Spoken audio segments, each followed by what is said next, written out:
space of 1 week, some people called me that the VC asked them to locate the president of the association and set up a committee for policy making. I said within 1 week, the 149th Senate meeting was called, and then they accepted the policy there and then. That this is something we've been doing for since 2022, and then uh, it just got approved, and then a university disability support unit is also functional, and then currently they are also reviewing lots of buildings for accessibility and all these things. So my question is, how do you deal with issues like this, especially where you try to follow up and probably assuming it just stops somewhere?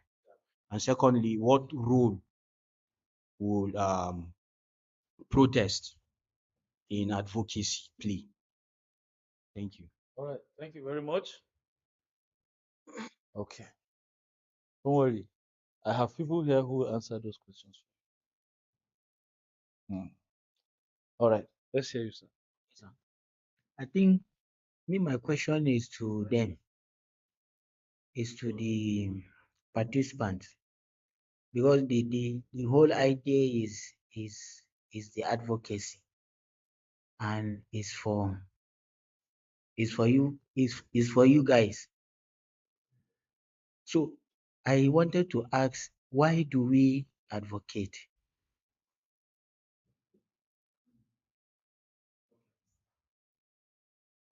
So one of them will also answer you about there's a question. His first question is This question is the same with yours. Okay. Uh, Thank you, sir, for the presentation. Even though, like he said, some of the question I wanted to ask is because sometimes, during any advocacy, like he said, uh, some of the effort were being stopped at a particular point. So, like, I will just use the language of which we use in this field of struggle, the three C's, which is consultation, consideration, and confrontation. Like he said, what is the use of the protest in advocacy?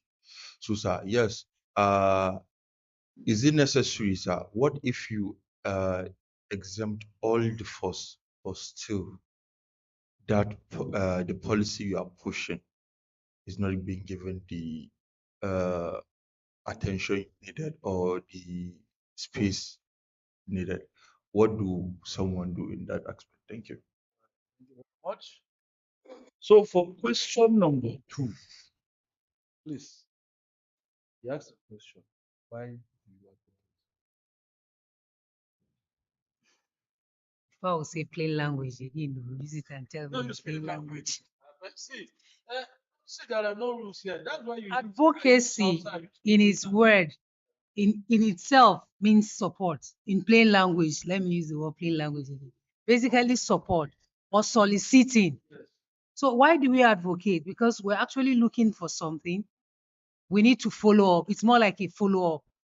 We solicit for something. You can't just sit because you want something, because you're hungry does not mean food will come to you. You must go for it. Even if the food is on your table, it can't go into your mouth. You have to support yourself with the spoon and take it to your mouth. So basically, the essence of advocacy is to seek that support. I don't know if I answered well anyway. No. There are no wrong answers in this class. And after all, it's not a class. We're just interacting. Okay. You want to add to what he has asked? Why do you Okay, if you have something that you need to change, if you sit quiet without advocating, it's not going to change. So you have to advocate because you want that thing to change. Thank you very much, sir. Are you satisfied? Very well. He's satisfied now. He's satisfied. All right. So you asked a question, and the question is in every way related. I want to get another person to answer that question. No, I couldn't protest in Madam answer. Okay, when yeah. So there's a question that this. Why are you giving me this to answer question that No, no, no. I'm trying to empower I women. don't understand. Yes, Questions that men ask. yes. Men ask questions. We are trying to empower women. This is gender supporting gender.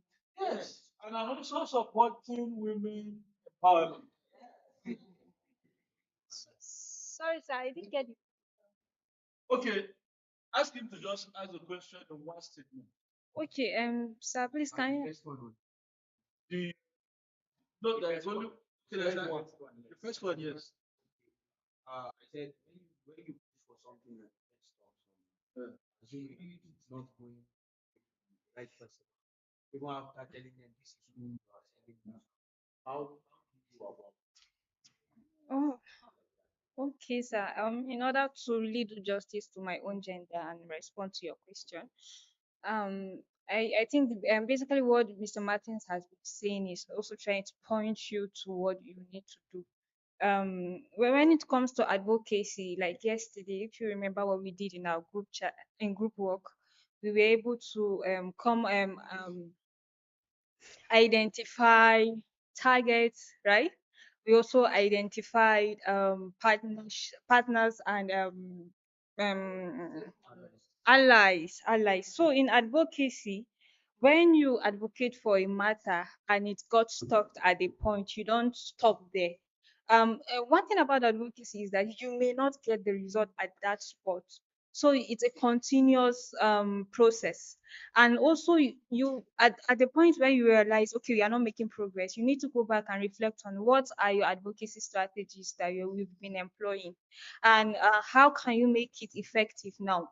Instead of you just advocating because you know it's around youth, let's use this as an example because it's around youth and youth programs, right?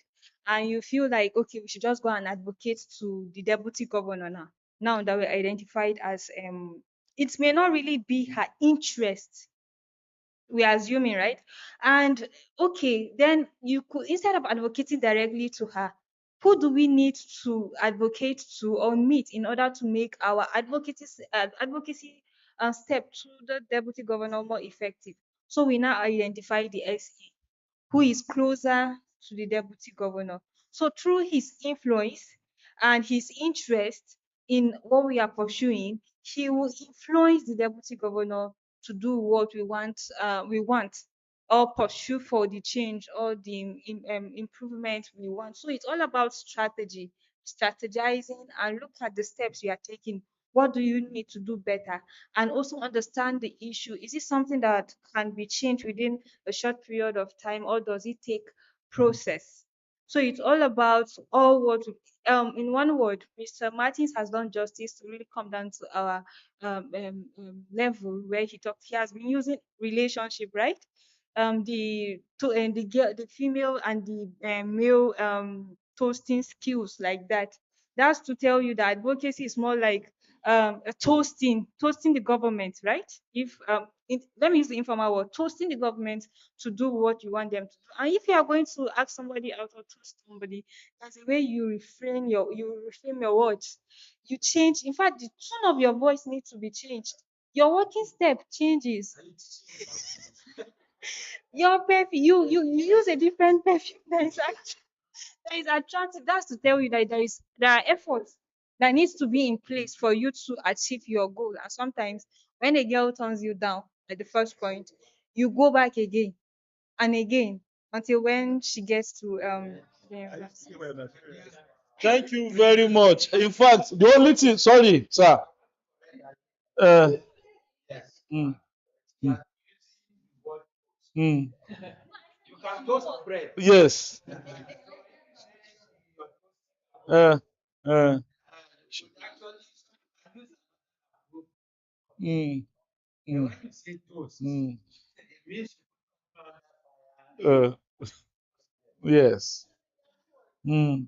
Well, but the only thing that Wanya did not also tell you is that maybe she was interested, but she didn't give you feedback. And she wants you to go a little bit further. And that just what you are asking is actually what is here. Iterative advocacy. Analyze results. Make adjustments to your advocacy and your strategy. At every given point in time, you continue to review. I will allow Goje to answer that question number 2. But before Goje will come and bless you with that, let us hear from John. Where is protests in advocacy? Why is protest? Where is protest? Where? What role is protest? Okay. All right. As a comrade that have embarked on a lot of protests, yes, across the country. You do NAS, you know us very well. And over the years, there's what we call 3C. Those who are coming understand 3C. And those 3C, one, we have consultation, consolidation, and then confrontation. So before you go on a protest, you must have consult. So if they didn't give you the necessary attention, then you consolidate again.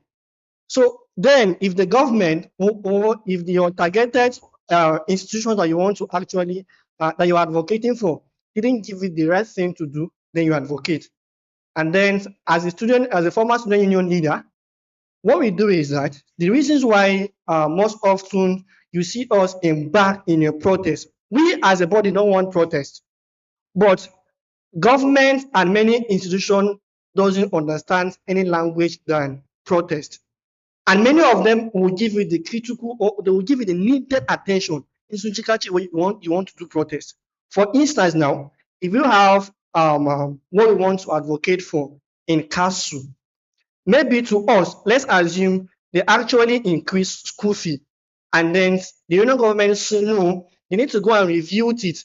You know that at that moment, the school wants to say no, no, no, no, no, this, and this, that.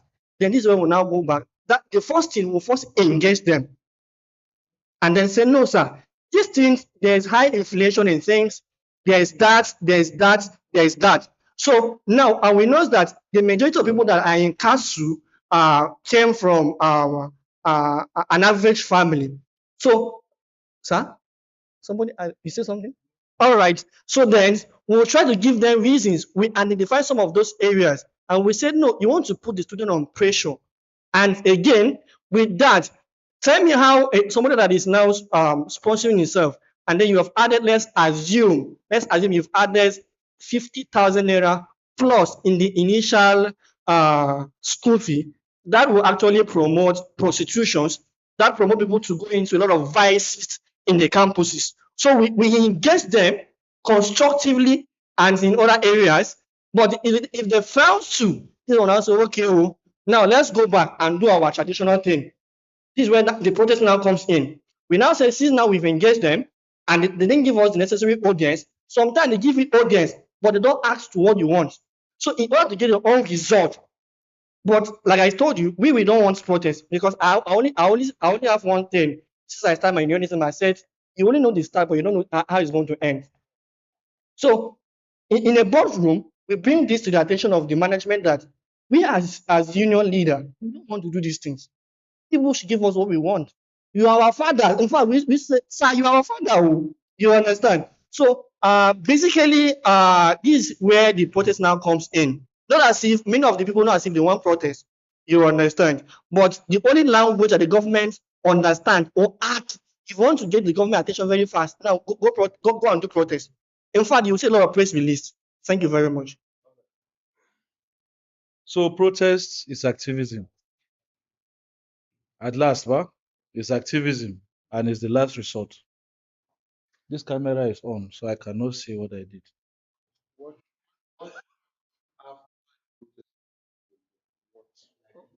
No, no, no, no, no. Okay. No, that was my question. Eric, you want to answer that? Okay. It was ringing in my mind. So thank you very much, sir. There was this particular subheading that made mention of resilience, right?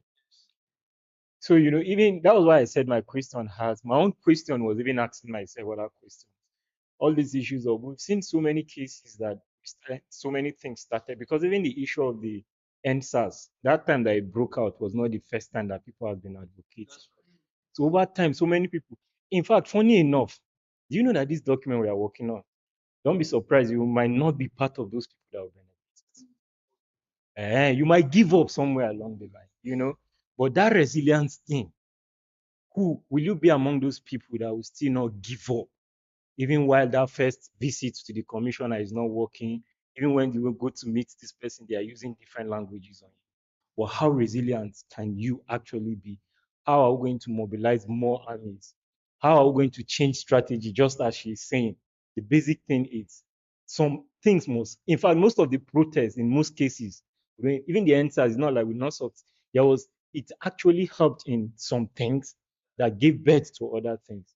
So the moment it changed, we'll use this the iterative advocacy, come back. Okay, now that we've seen like this, there's an opening for us here. How can we key in and all that?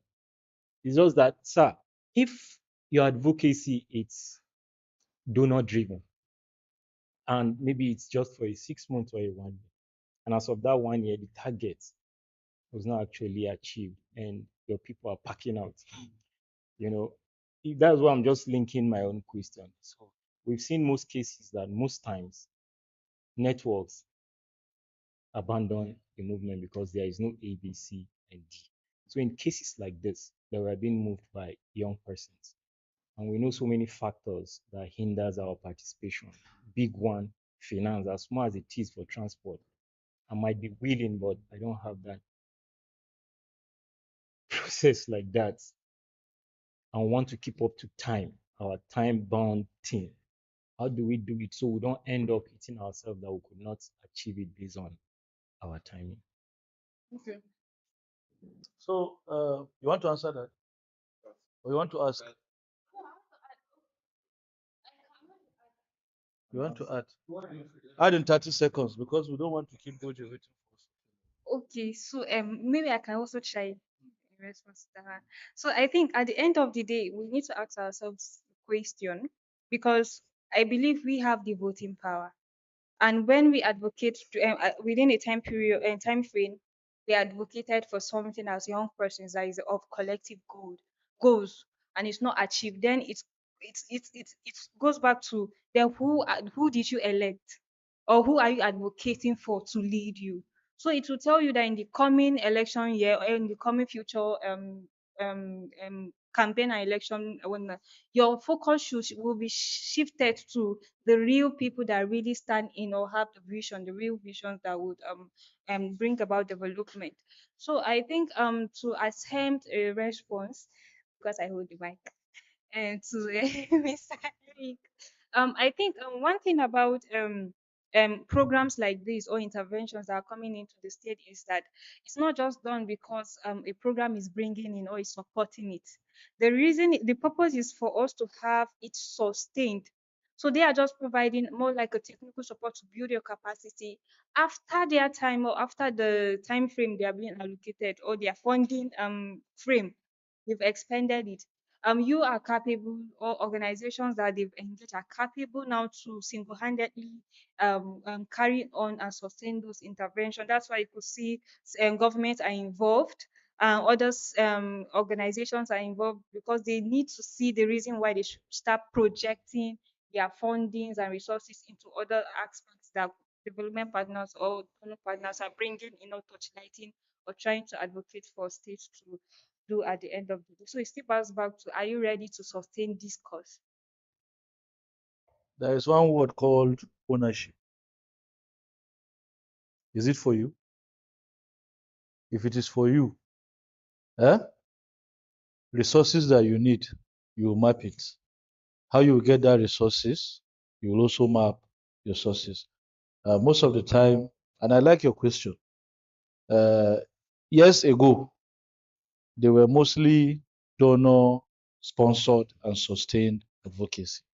But right now, it is actually about what you want to see happen. And so, because if it is in line with your interest, you find that you are in it tooth and nail. At every given point in time, your attention is called on to this. You find that you are willing to go into it. That's why I saw a group say voluntary youth organizations during the group work, and that this volunteerism is already there, and so these people will continue to sustain. So thank you very much, Vania. While I'm handing over the mic to Oji, remember the end apartheid regime in South Africa. How many years did Nelson Mandela spend in prison?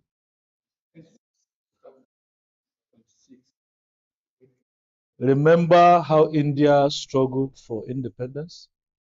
The Mahatma Gandhi, huh? How long did that take? Remember how the black vote rights in the United States of America? Huh? Yes, in Congo. How long does this take? But thankfully now in the modern world, you have tools that enables you to break barriers and penetrate, right, minds, spaces where ordinarily it will take you years to reach. Are we together? So, but like I said earlier, some of us are engaged in advocacies that have spanned over 10 years. And we're still not at the point of saying it's Uhuru yet. But we have seen small wins. Yeah? Small wins. We celebrate them, and it propels us to do more. Right? Wenia has answered your question perfectly. If you continue to re-strategize, you'll identify new opportunities, you'll understand your threats better, you'll understand who is an ally that you are not leveraging upon, you'll understand who is the new target other than the people that you have been identifying or institutions and offices that you have been identifying. When we were undergraduates, under our letterheads of every association or union, you see what they call patrons. Thank you. All right. Thank you, Mr. Martins. Sorry, who is interested in spending the next 27 years in prison so that we'll have another Nelson Mandela? Yeah? Abdullah will volunteer. Okay. Oh, George, you'll be rapping in prison. All right. So it seems we have plenty comrades, right, in the room. So please, can we stand up? Let's do some small energizer before we go. So who is the comrade that will volunteer for us? We don't wise him now. We don't wise component. Who is the comrade that will volunteer? Are you a comrade? Are you a comrade? Confirm. She is a comrade. All right. So come to the front. Let's appreciate our comrade Zicham.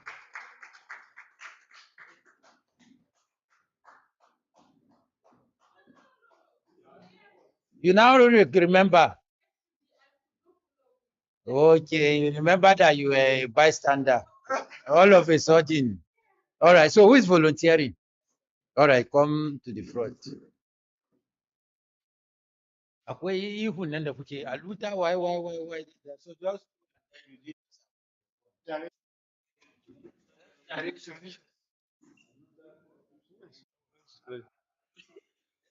No, sir, I will start with the singing, then we'll do direction. Yes. Aluta continua. A luta continua. A luta. A luta. A luta. Victoria Asata. Victoria Asata. Victoria. Victoria. Victoria Asada. Education. Education. must be free. Education must be free. Education, education, education, education must be free. Nigeria, Nigeria must unite. Nigeria, Nigeria must be. Nigeria, Nigeria, Nigeria, Nigeria must be what? Educated.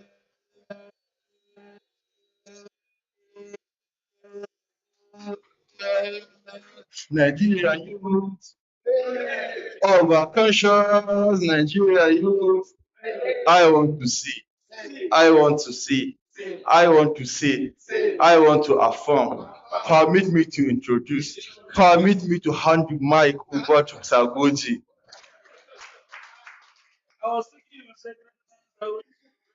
Yes. All right. So let's just sit down. That was just to break the ice. Mr. Martins has taken us on a very important journey. One of the things that we're expected to do is beyond what we have done from yesterday to today is to have advocacy tools, right? And that is what he has presented, because from here, linking what we did yesterday, which is our strategy, to the implementation, we need tools that we'll use that will help us engage with the targets that we have identified. So, and that is what the advocacy brief is all about. The advocacy brief is what you use. Aaron raised a question about protest and what have you. Sometimes when we say we have followed all through the process and it did not work, that is relative. Most times when people say they are doing advocacy, what they are doing is not necessarily, they are doing advocacy, but not following a systemic way of doing it. That's why you need a strategy. Usually advocacy fails because people do it without strategy. They just say, this is what we want. Commissioner. Then everybody will just gather and go and meet commissioner. Ga abin da muke so. Then commissioner says, to, za mu ga abin da za mu yi, ko ba za mu iya yi ba. Then we come back and say advocacy has failed. So why has it failed? Do we go back to ask that question?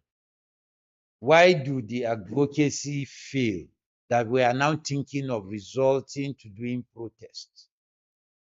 Because until we answer that question, why it has failed, we'll just carry the assumption, because we usually engage based on assumption, which is just go and engage, they'll give you what you want.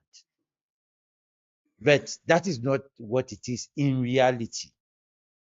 There's what is called systems, and systems are complex, and systems are driven by too many factors and too many forces. So until you understand systems, the factors, the forces, how they interact and how they relate, the likelihood that your advocacy will fail is high. So that's some of the things we were looking out yesterday to say, what is even the problem itself? Do we even have an understanding of what the problem is? Then what are the causes of those problems?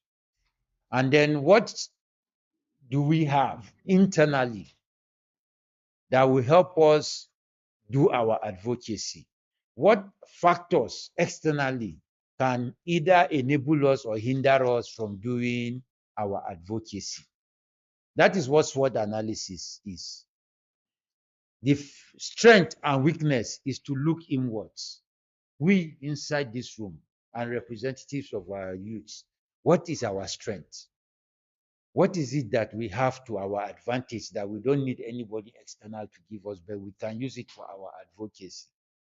Then the second component of it is look at yourself and say, what is our weakness?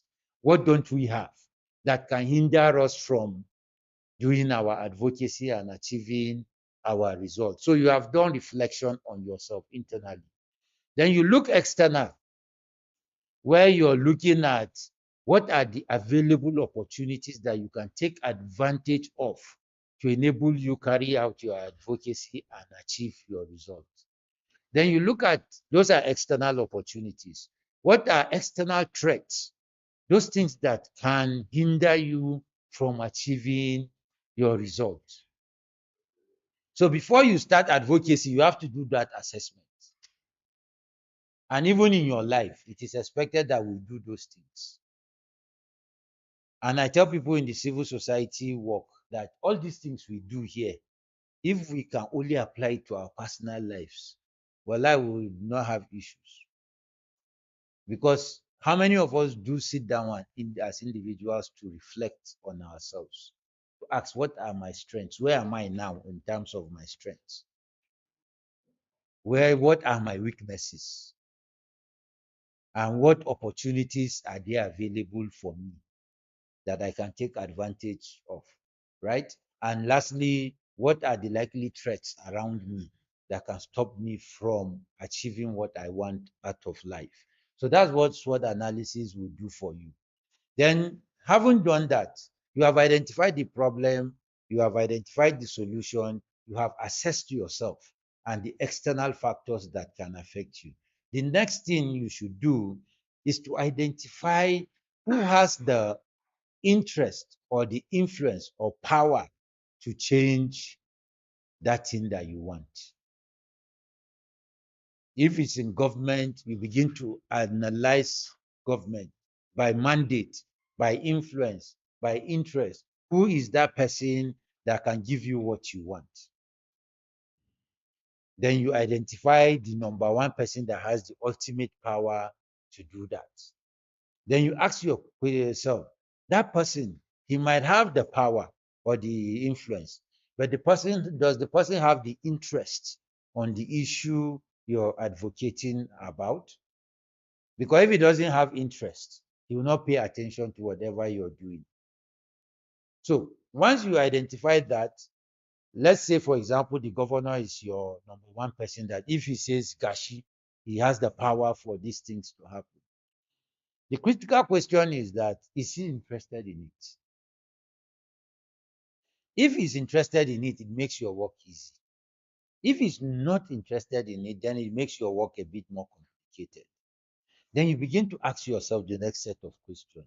Who are the people around the governor that have interest in what you're talking and have influence over the governor for the governor to act on that particular thing that you want to see happen?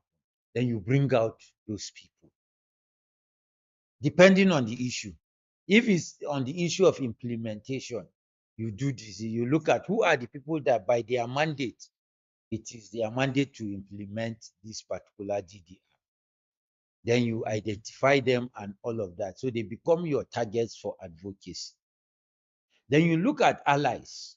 There's what is called power mapping, right? When it comes to advocacy. Your power mapping is that when you're doing advocacy, you're likely to meet three categories of people while doing advocacy. The first category of people are people that are interested in what you're talking about. They are really interested and they want also that problem to be solved.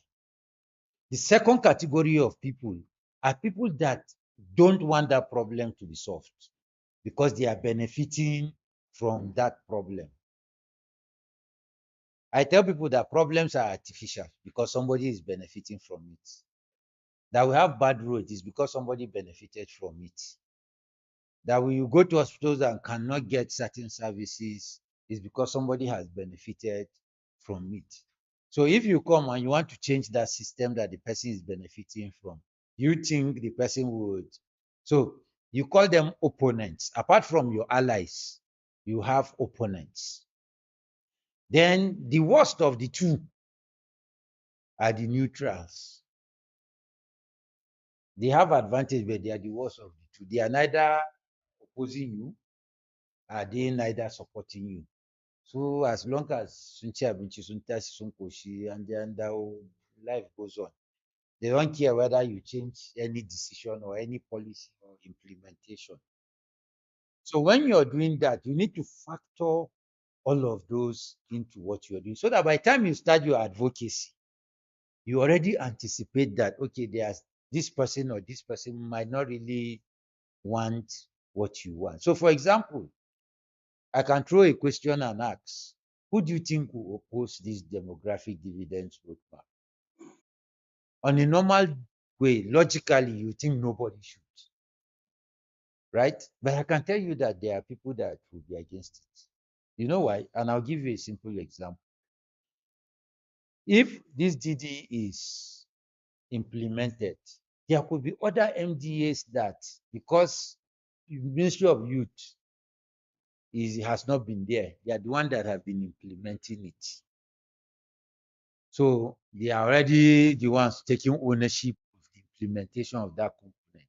So all of a sudden, you're now doing advocacy to remove that thing from them and come and bring it to Ministry for Youth. It's natural that they will oppose what you're doing. Because maybe where they are also doing it, some resources are also passing through. So you're now coming to say, bring it back to Ministry of Youth. They will now be looking at, I've been doing this thing for some years and now have not seen motor man na yin wannan component din yanzu, and all of that. Maybe I riga plan my to next year or these activities ni ne zan yi implementing da ya riga na shi lissafin. Then all of a sudden, Eric will appear as soon as she advocate. You want to come and change the whole situation for him, he automatically becomes antagonistic to what you're doing. So that's very critical when you're doing advocacy. Another thing that is key is messaging. So when you identify your targets, you need to come up with message for each of your advocacy targets. The message you communicate to the governor on demographic dividend might be different from the one you communicate to the commissioner or the deputy governor. Because your message is supposed to be tailored to connect, right? And as human beings, we are first emotional beings before being logical human beings. So when you bring logical arguments, people will just hear you. You'll be throwing data, you'll be throwing facts. But when you bring emotional thing, you see people react without thinking, right? Because people are not responsive to logic. They are more responsive to emotions. If I come and tell the governor that, for example, 40% of the youth, 83% of the youth in Kaduna State are in this area, you need to invest in this area. So you emotionally got in his attention because you know what he's interested in. Every politician is thinking of the next election, right? So these are the issues, or you know the commissioner's village. Then you have a case that has to do with the listing, the commissioner in the locality, and possibly maybe it's even a relation. And you tell the commissioner, so thing that happened to your relation is because of this. The commissioner becomes emotionally attached to the conversation that you're having than to come and just tell the commissioner and say, Kaduna has the highest rate of child and maternal mortality. Yes, so what? Because you have not attached emotion to it. And to get people to act, you either have to instigate fear, love, or hate. On the good side, you could give them hope, right? Those are the key triggers that you can get people to act, emotional triggers. People, when we say fire, fire here, you don't need to tell somebody run. Because some people now have not bought iPhone 17 yet, and they are hearing fire, fire. And they've already saved up to, let's say, 700,000. Then when he hears fire, fire, so now remember that her 700,000 that she has not bought iPhone. Before you reach that door, you see one year outside already. You'll be asking, how did she get outside? Right? So that is what advocacy should be about. When you look at your targets, don't always think about what you want. Also think about what does your target want? How does your advocacy benefit the targets? And this is applicable in every space. So we have government officials here, right? You write memo. When writing memos, for example, I can assure you, if your memo is couched in such a way that you're only asking the governor to give you money and spend, the likelihood that he might not approve is high. But the moment your memo is he has something that is of interest to him, and thank God this administration now, from what we are hearing, if the governor is interested in something, Yai releases, you get your money. Unlike before, you get the releases but no cash backing. Yeah, to cash backing. So it means that when doing our advocacy for DDR, we have to first look at who are our targets and what are their interests. So that when you're doing your advocacy message, you should couch the message that speaks to the interest of that person. So I'll quickly, this slide is supposed to be much better. I just picked 3 out of it just to give us a background. So advocacy brief is different from reports, right? Reports are usually descriptive and long writing, trying to capture all the events that happened on that day, right? It is a bit technical. You have to bring all, because reports are usually targeted at a particular sector, group, or professional body. So most times you include technical jargons because you're reporting on an activity that has to do with a particular sector. Then there's a lot of explanations in reports, right? So, but for policy brief, it is usually short and straight to the point. This thing is what we are going to do. This is what we are going to do after this explanation. Maybe we'll go, when we go for, I don't know what time we are going for prayers and break, but when we come back, we are going to develop advocacy briefs from what we have discussed from yesterday down to today. We are going to be doing advocacy briefs on them. Then it must be clear and written in plain language, no technical terminologies. Then lastly, it must be able to convince and persuade the person you want to do. So the advantage of having your advocacy brief is that it helps you summarize what your campaign is all about, your advocacy campaign is all about, in 1 or 2 pages. So you don't have to go and be reading plenty grammar and explaining. Once you have it, and it's something you can always leave behind, so that the person you have advocated for, if the person is interested, can also pick it up and speak and look at it and reflect on what you have talked about. Next.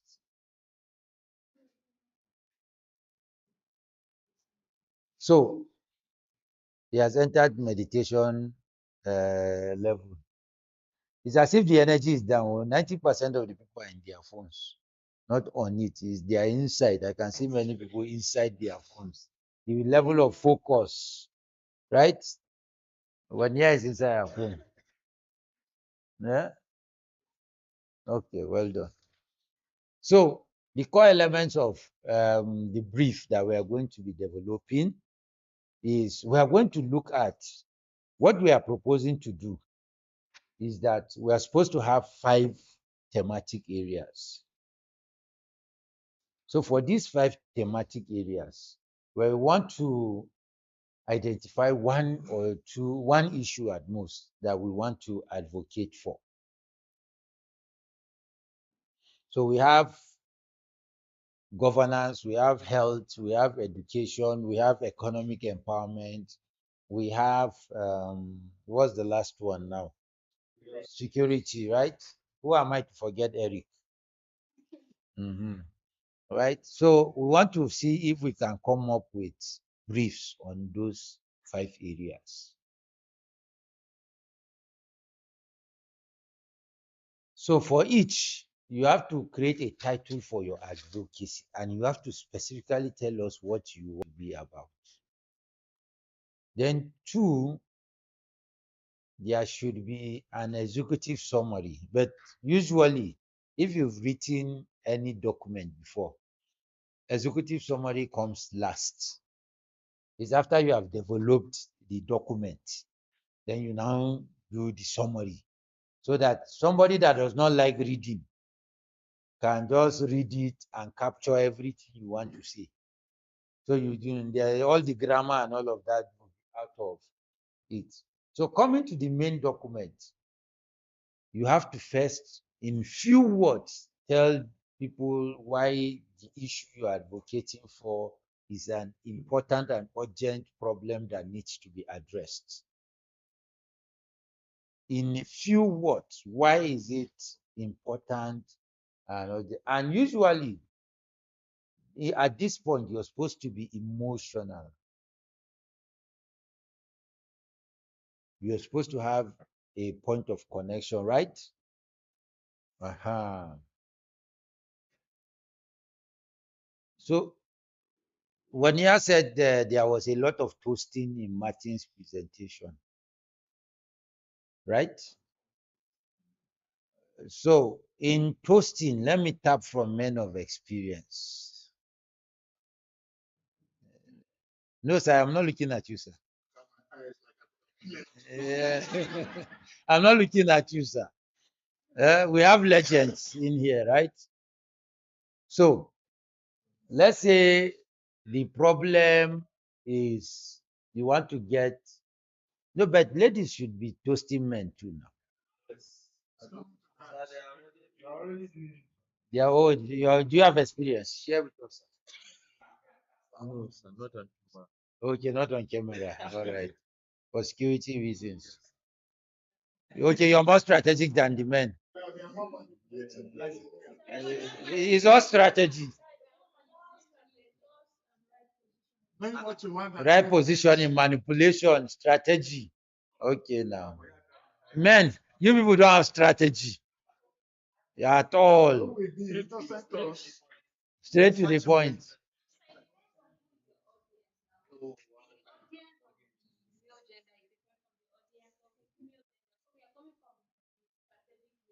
Okay. Him na fish. Na catfish. So the problem is getting the guy, So the lady is the one doing the toast. It's a problem because the lady or the guy might have invested a lot of emotions into thinking about dating the person, right? And you have the headache now before you to convince the person. So it becomes a problem. It's like an obstacle to convince the person in that direction. The good thing with men is men don't do that younger, that they will be dragging and following up and down. You told a man, yes, yes, how much now? So that's why people now think that you're strategic. Men have no time for uh-huh, right? So no, just let's pass there.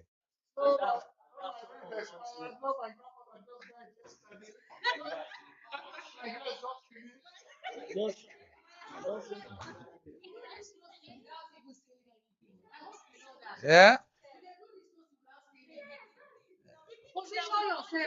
Okay. Men, are you writing? Are you writing? You, Abdullah, you're not writing. You're cramming. All right. So inside the report for this meeting, one of the takeaways for this meeting is that we have stolen a lot of strategies from women on how to capacity and skills. Yes. So thank you very much for that free result. So assuming that is a problem, right? you have to sit down and find a way to present yourself or your feeling to that person, right? So that could be a headache. I'm just giving this example so that we can relate, right? And so the first thing you're expected to do is to grab the person's attention, whether boy or girl, right? Because if you don't grab the person's attention, every other thing you're going to do or say is waste of time. So, and I know men can be very creative with that, right? So once you get the attention, right, the next thing is you begin to bring evidence, right? So, for example, let's say grabbing the attention comes with how you couch your compliments, right? Or positioning. You know, men too can position.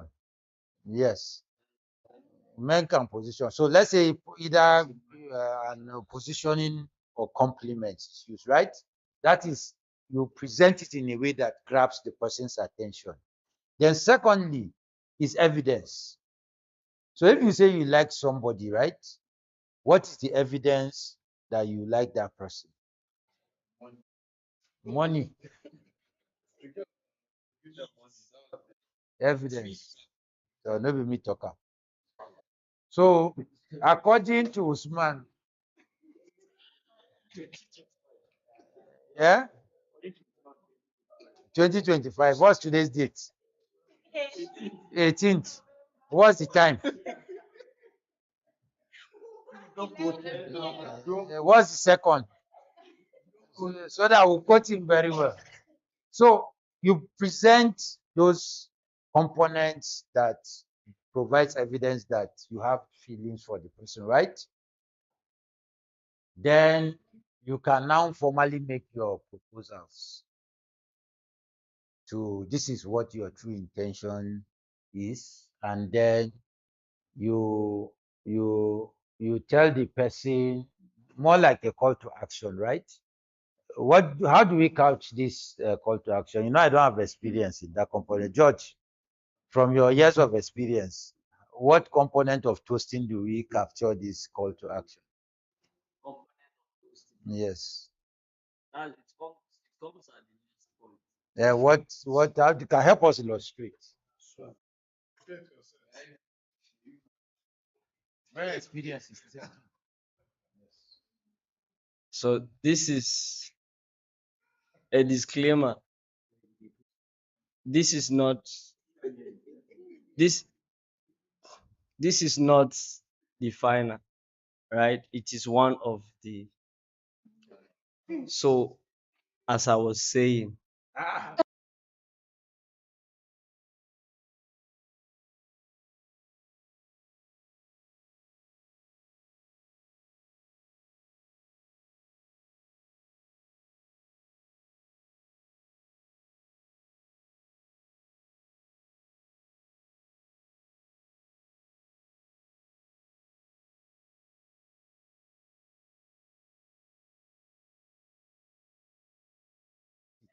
Go there. Go there. You are at risk. You are vulnerable. All right. So basically, we just use this as an illustration, right? We need to understand that when we engage with people in government, especially decision makers, they are also emotional human beings. So first of all, your first touching of the problem you want to be addressed must connect with them. You must grab their attention. Once you grab their attention, the next thing you need to do is to provide them the evidence that that thing is really important. And then when you bring that evidence, then you tell them that if you tell them the steps that needs to be taken to do that. Then the last call to action is to simply, in summary, tell them what you want them to do. So that is, while it is written in a document, the essence of having an advocacy brief is to ensure that all of these things are followed. Because advocacy is about behavioral change. It's about changing somebody's behavior. if we are all creatures of habits, right? We are used to doing one thing. When somebody comes to tell us change it overnight, we struggle, right? That's why people that suffer from addiction, they consistently fight addiction over time. They will come and say, today, some will even put on social media, today I have stopped this habit. The moment they go offline, just give them like 10 minutes, they will now see themselves inside the habit. And they will now be wondering what just happened. Then they will now say, this thing no go work. They will just go back to their normal routine. So it's the same with advocacy. The person you're telling him to take the decision to create change or to shape something is already used to that thing that he knows. So he doesn't have the motivation to change that particular thing. So you have to come up with strategies when writing that will push him in that direction. So for example, if we are doing picking an issue around health, right? And we say we want to advocate, let's say for child spacing, how do we couch the first message that we will write as the problem? How would the problem be couched? That when you meet the governor or the commissioner of health, the commissioner of health sees that as an urgent, important issue that action needs to be taken on. Once you have our attention, if it is around budget, then you now bring evidence, maybe do a chart, right, that shows over the past 5 years, funding has not been provided for this. In one chart, you can see that, oh, the allocation has been there, but 000 funding. Like all the zeros we were seeing yesterday when we are looking, those are evidence. And those evidence, we did not sit down in a room and create it. We picked the official government budget document that is online now, and we did the analysis using official. So government, for example, cannot come and tell us where did you get that information from. We say na document, so it becomes evidence. Then in our advocacy, if you check the advocacy yesterday, we had recommendations. The analysis we did, sorry, there were recommendations that we did, right? So then if you go maybe to our conclusion and all of that, you see the call to action, calling on government to prioritize investment in youth development, leveraging the 2026 budget by ensuring increased allocation and cash backing for critical sectors working around the 5 pillars of the demographic dividend roadmap. So that is what we are expected to do.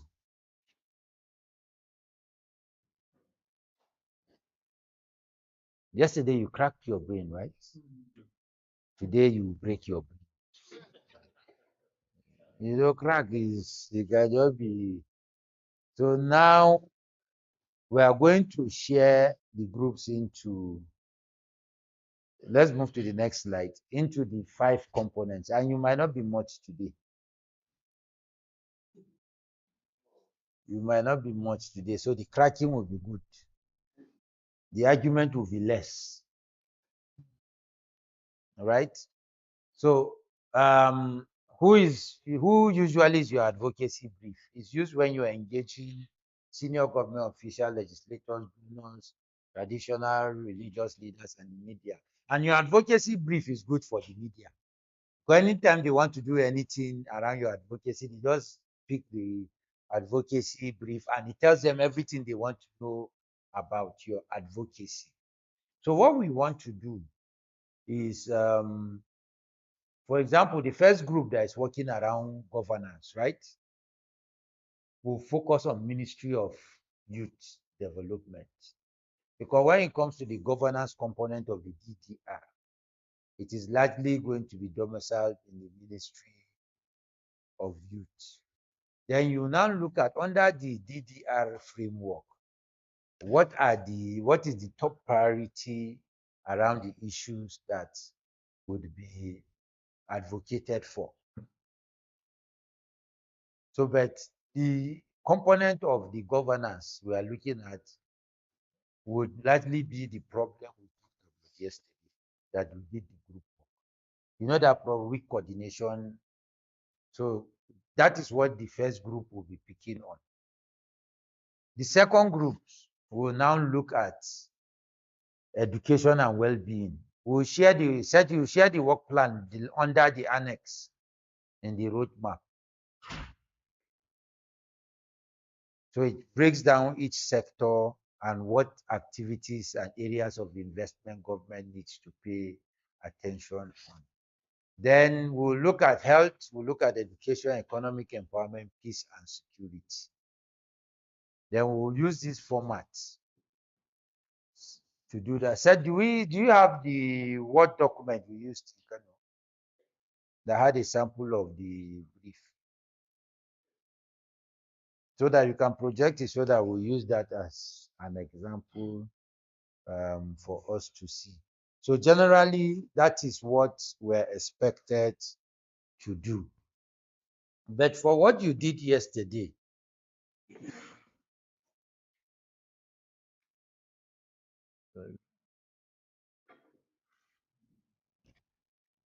so we're supposed to have a platform. How do we do? Wanya has forgotten.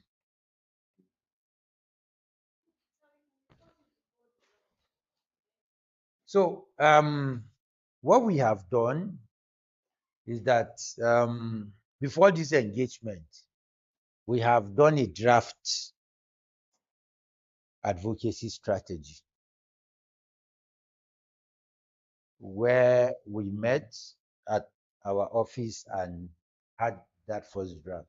So what you did yesterday was more or less to validate that particular document, right? So most of the inputs you brought would be factored in to this document in that direction.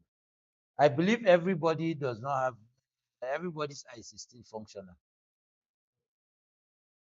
But do we consider, okay, it's only Miracle that is wearing glasses. Oh.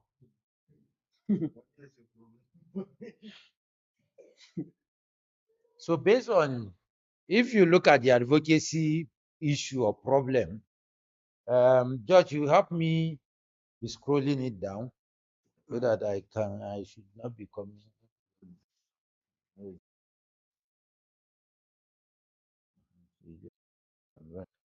So the advocacy issue that this strategy is built upon is on the issue around weak coordination leading to slow implementation of the Kaduna State Demographic Dividend Roadmap, which is what your groups worked with on yesterday. So this is just the same statement that the Honorable Commissioner of Planning and Budget did on the report, right? The demographic dividends report that is part of the documents produced by the Bureau of Statistics. Then let's go down to the background. So this is just the background of the advocacy strategy. Let's keep going. I don't have to read this. Then advocacy goal. So you know what we have as our advocacy issue, our advocacy problem is weak coordination leading